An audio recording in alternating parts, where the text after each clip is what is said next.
Donc aujourd'hui, dans le cadre de l'exposition Voyage dans le système solaire et au-delà, donc organisée par la Galerie Eureka, la médiathèque propose exceptionnellement d'ouvrir ses réserves pour proposer aux visiteurs de partir à la découverte de livres assez méconnus.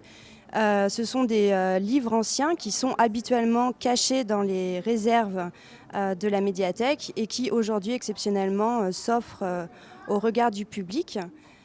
Ces collections anciennes proviennent, donc autour de l'astronomie, proviennent de l'astronome de Lalande, qui est un astronome né en 1732, qui n'a pas révolutionné en lui-même l'histoire de l'astronomie, mais a eu la grande particularité de vulgariser l'astronomie.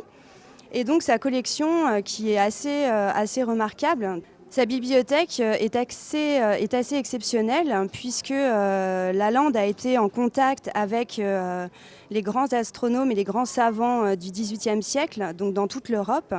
Et il a constitué une bibliothèque autour de l'astronomie vraiment très rare et très incroyable. Une partie de ses ouvrages sont conservés à la médiathèque Jean-Jacques Rousseau.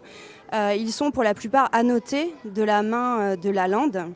Et donc la question, c'est comment ces ouvrages sont arrivés à la médiathèque.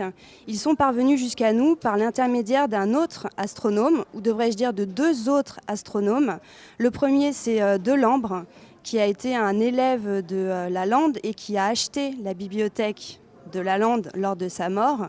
Et l'autre, plus connu, plus proche de nous, qui est Jean-Baptiste Marcos, qui était un astronome né à Jarrier en Maurienne et qui a lui aussi acheté la bibliothèque de Delambre pour la léguer ensuite à sa mort à la ville de Chambéry et donc à la médiathèque Jean-Jacques Rousseau. Ce qui est intéressant, c'est de voir les documents anciens, mais c'est aussi de voir les coulisses de la bibliothèque. C'est un peu comme au théâtre.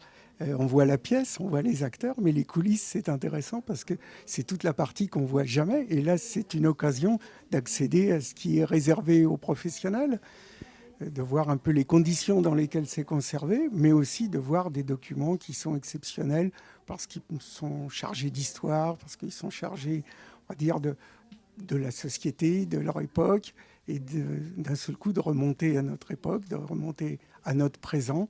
C'est à la fois intéressant et c'est à la fois émouvant.